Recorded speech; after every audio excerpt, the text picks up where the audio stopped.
What's up, you guys? So a while back, I did a little bit of an introduction to weightlifting. That video got a lot of positive feedback, despite a few dislikes, presumably from self-entitled dude bros. So I figured I would make another lifting video. Today, I'm gonna be talking about how to get slim thick, how to stomp on the patriarchy with your massive quads. If any of those things sound like your personal goals, then this is the video for you.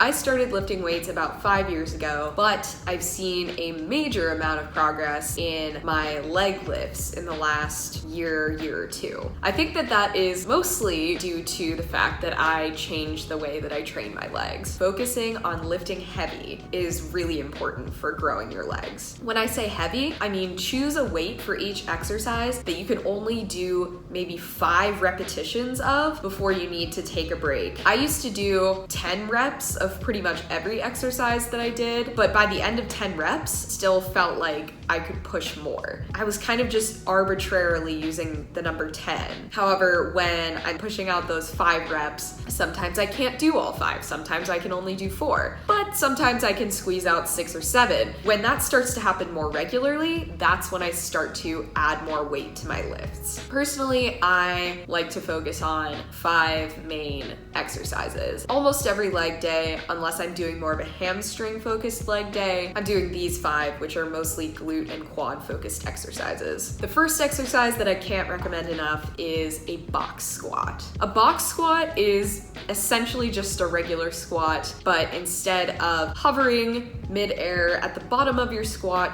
you are sitting down on a bench or a block. It allows you to break your squat down into 2 separate movements. The first movement is when you are lowering the bar to the bench and sitting down. If you've ever hover peed over a really disgusting toilet, you will know that lowering yourself into that position really burns your quads. Once you're sitting, you have to propel yourself back up. So that is going to require all of your posterior chain. So that's your glutes, your hamstrings, even your calves are working here. Doing a box squat kind of forces you to think about that motion and thus slow it all down. So the second move that I include in many of my leg days is the hip thrust. Now, this is a very awkward looking exercise, but if you want to see growth in your glutes, this is the exercise. So a hip thrust is a hinge movement, much like a deadlift. The only difference is you're obviously not lifting anything with your arms and upper body, so you are isolating just your glutes and a little bit of your hamstrings. Now moving on to some machines. I really love the inclined leg press. Essentially, this movement is like doing a squat, but you're not using the strength of your core and your back and even a little bit of your arms to push the weight up. I try to make sure that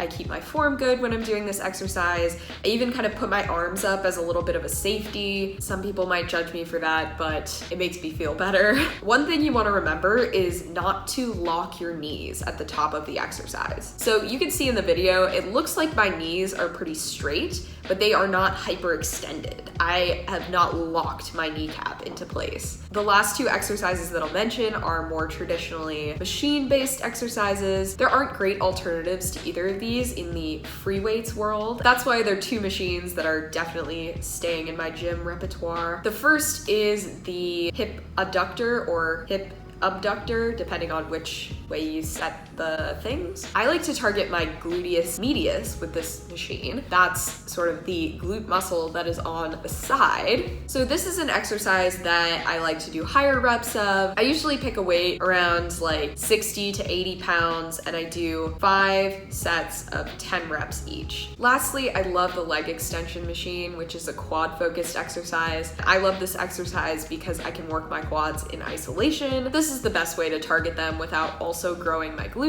So again, this is an exercise that I like to do higher reps of, but I'd say every other time, every third time that I use this machine, I do like to go up with the weight as high as I possibly can, which is usually around 130 pounds. I feel like this exercise alone is responsible for most of the quad growth that I've seen in the last year or so. Obviously, there are plenty of other exercises you can try out, but those are my favorites. So now I will give you a little physique update. If this makes you uncomfortable or aroused, please leave now. Basically, I'm doing this to be able to look back on this video and say, wow, you know, I made so much progress, or I'm a fat lord now. So if any of you are interested in watching my progress, maybe you'd find it interesting to look at this video of what my body looks like right now. I'm about 5'4", roughly 120, 125 pounds. I wear like a size 24, 25 jeans. All right, that's all I have for today. Don't come for me if you are a weightlifting expert. I've been doing this for 5 years, but I am by no means trying to say that I know more than you do. I'm still learning. I hope that we're all still learning, as cheesy as that sounds. Thank you guys so much for watching. I'll see you in the next one.